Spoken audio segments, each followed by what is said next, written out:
We do something here. My 4 grown kids, we send pictures to each other from around the world. So everybody wave. I'm going to send them this picture. Oh, you guys are awesome. One more.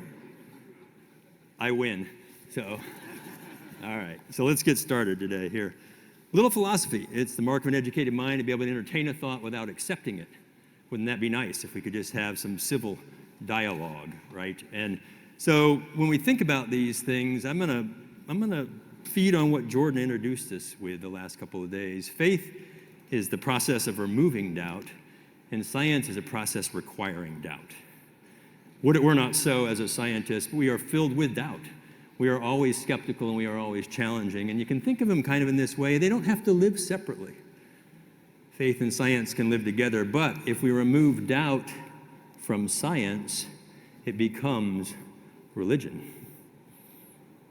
And that's when things get unsettled in science. Okay, science is never settled. I've been called a pragmatist, a realist, an optimist, accusationally and complimentary. You know, I'll let you determine after this is done where we are with all this. But here's the world as we know it. And there are a lot of big things in the world that are going on, big issues, right? And these ones that I've colored orange here, they're human flourishing. They're related to the economy. Energy sits up here, as does climate change, and people try to make it climate or energy. We bring in the land, the air, and the water, and we know that it's energy and the environment and the economy. These things are conjunctive. And another way to look at this, we love triangle diagrams as geologists. Everything has to sum to 100%, right?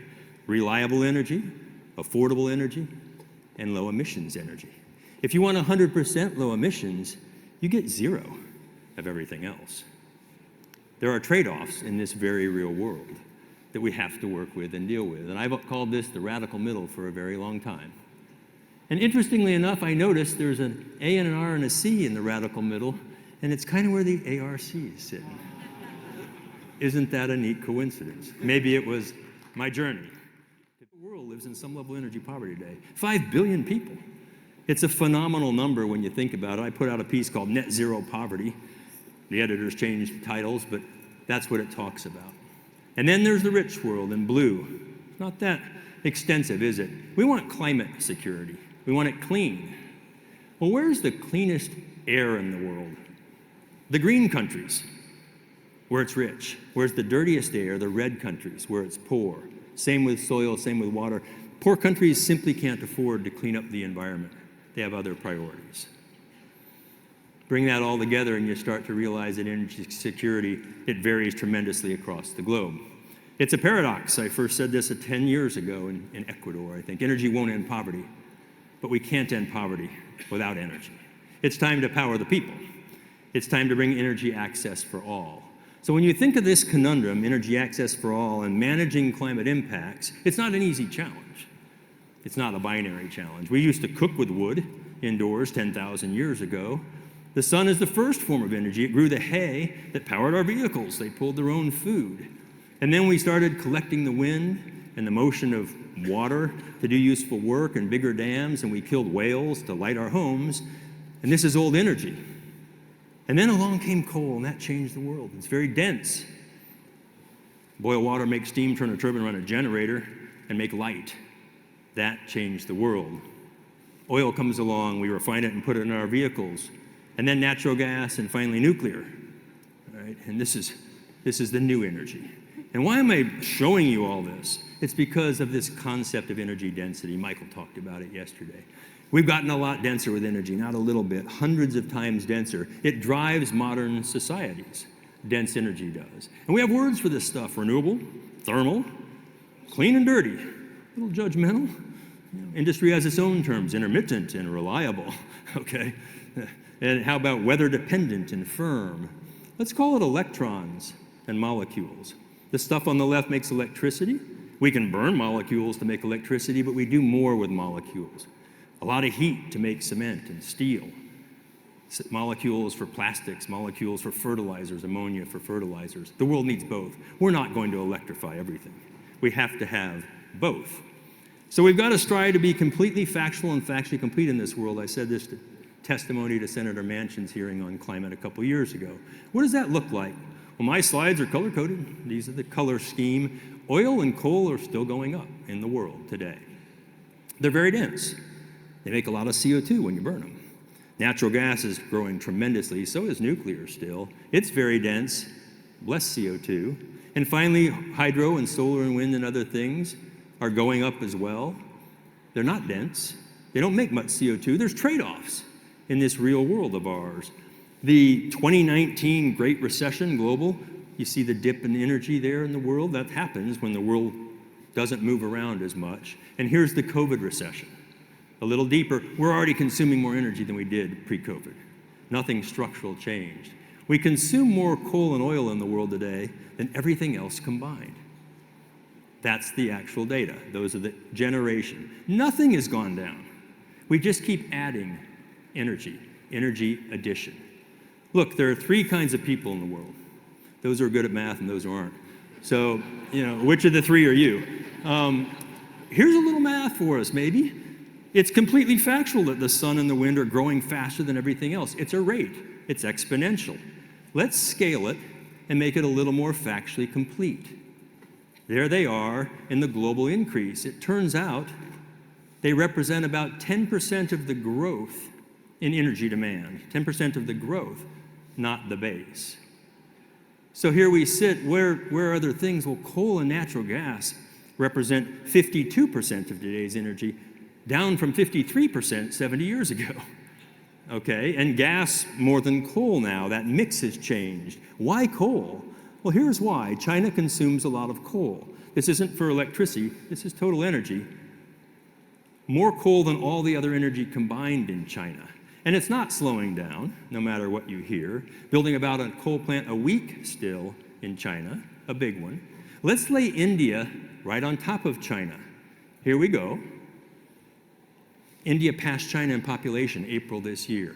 About 1 out of every 3 people on the planet live in these 2 countries today, all right? Watch what happens when I scale India to be proportional in energy consumption to China. It's less than a quarter today. And why is that? Because the GDP per capita in China is about 5x India. India wants to do what China has done. So watch now as I move India to the left. 25 years, a quarter century. Look familiar? If they do what China has done, it's game over climate. Too much coal. Some other mix would be good, different options, yet they're building coal. And I don't blame Mr. Modi, who said to the G20, don't blame us, don't lecture us about climate change. You did it, UK, US, Germany, China. We're doing it, okay? So coal consumption in the rich world has been cut in half. Here's coal consumption in Asia, and here's the rest of the world, essentially none. Overwhelming. And it's not just China, Pakistan, Bangladesh, Vietnam, other countries. It is, despite energy transition, a long, prosperous life ahead. Absolutely it is. It's an Asian story, unless you're Germany and Mr. Putin cuts off your gas. And then you increase your coal by 13%, and you shut down the nuclear reactors at the same time. Climate scientists are aghast, they should have been. Cut down the stuff that doesn't emit. I mean, Germany could afford to do that, mostly. Here's the reality. Global leaders prioritize energy security over climate. Watch what they do, not what they say. This is a critically important point. And here's how they do it. These are the top 3 producing countries of oil and gas in the world. And here's the top producing or extracting countries of key metals for solar, wind, and batteries. This is extraction. Watch what happens when we see where it's processed. China, brilliant, Belt and Roads and other initiatives have bought the processing because they need the EVs, don't have much oil. They are making the solar panels and the wind turbines. They need to own these metals. Half the lithium market, just about 2 weeks ago, tight hold on graphite, et cetera, for electric vehicles. China controls the global supply chains for these things. And we need to understand that at least. We might move OPEC for vehicles to China for vehicles. China relations are critical for security. All these things have impacts, left to right, Biofuels, yes. You grow them, you have to process it, refine it, move it, and you burn it. It's a carbohydrate to a hydrocarbon. Solar, wind, and batteries, all this stuff. You mine, you manufacture, etc. I was walking through this field in Spain thinking, where are these all going to go? Have you seen a solar farm after a hailstorm? And they wear out non-catastrophically. And you know what this is? It's the floor bed of a Tesla S. There are 7,000 batteries in this car, 7,000. You do the math on EVs and you get into the trillions of batteries that have to be made, and they wear out. Have you seen lithium mining? How many, raise your hands, how many think mining is green? Oh, come on, you chickens. I'm a geologist, I don't mind mining. It's not green. Okay, we mine everything. And Michael showed this yesterday. We bury these. This is about 100 turbine blades being buried in Wyoming. Texas has 40,000 wind turbine blades now, and we are burying them in Sweetwater. Oil and gas and coal, are you kidding? All of these things happen. Mine, manufacture, drill, refine, transport, we burn it. It's done better in the wealthy, regulated world, but here we sit. We mine it, we make it, and we dump it over and over. And I said this to 1,100 students during a TED Talk, there's no renewable energy. And I ducked. I lived, I'm here. But this was a shock. There's no renewable energy. It all comes from the earth. Nonetheless, we're proposing EV mandates in the US in multiple states. I put out a piece that reducing options doesn't work. Mandates don't work. Markets hate reduction of options. Markets like optionality. We can tell our kids there's ugly energy and there's pretty energy, but we're not doing them any favors with this message. They need to start to think deeper. So the emissions from all this look like this. The rich world, level emissions, growing economy. Asia's emissions are going up, and the rest of the world's just getting started. Asia emits more CO2 than the rest of the world combined now. And it's not because Asia's bad, it's because of this. Above that red line, countries consume more stuff than they produce, and below it, they produce more. The United States makes 5 billion tons of CO2, but we still need more stuff. China makes 10 billion tons, but they make more stuff than they need. Most of the non-rich world, the non-OECD, are producers. The rich world, you and us, are consumers. We say, send us our stuff on an Amazon truck, one item at a time to the front door. And what are we effectively saying? Put out our CO2, use coal, so it'll be cheap, and just send it our way. Is this a zero-emission strategy? There's only one atmosphere in the world, one. This doesn't do it. This is called a shell game, the offsets world. We're well aware of the benefits of reducing emissions, but what are some of the unintended outcomes of it? These are happening. Consumers, electricity and fuels, higher prices. Industries are damaged from non-level global playing fields. You're seeing that happen here in Europe. Wealthy nations, we feign green. Coal nations make our stuff. Okay, mining, manufacturing, and dumping accelerate. Unreliable grids for oversaturated, intermittent energy, and well-intended policies that eliminate options. I say well-intended.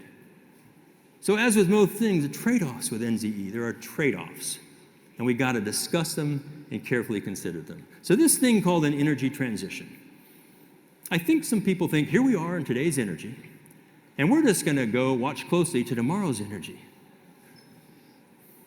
In flip-flops, sandals. This is not a transition, okay? This is an idiot, all right? If you don't make it, it's over. The cost benefit, the risk reward isn't there for that kind of a so-called leap. Energy transition, what is it? It's adding energy and lowering emissions. Not net zero, just reducing emissions. So we come back to our world and the income in that world, and we fade into the world at night. Look where the lights are on, and look where they're off. Here's the mixes of energy around the world, and I'm going to scale them to be proportional to actual consumption. Asia, almost half the world's energy now, makes our stuff. People want to get rid of coal and oil. That's interesting. And gas and nuclear. And some even don't want to build dams. What's left? 6%. Let's just darken the world's lights by 94%. Here we go. How's that look to you? Seriously, how's it look to you? It looks like the past, not the future. Got to turn those lights back on. 1 billion people don't have anything. They need something to get started. Education and healthcare. Women are disadvantaged by energy poverty disproportionately a lot. Growing populations are slowed by education and access to energy. Migration away from autocrats. The environmental investment and adapting and mitigating climate change. These are the big issues in the world today. And they're all underpinned by secure energy. So I'll leave you with these thoughts. No one has a patent on truth. We just seek it. That's all we can do as scientists, is seek it. It's vital for human flourishing. Energy is vital. All forms have pros and cons. There's nothing clean and dirty, good and bad. There are trade-offs in this real world. There are real trade-offs. We've got to end this divisive binary narrative. Black and white, clean and dirty, believer, denier, doesn't exist in the real world.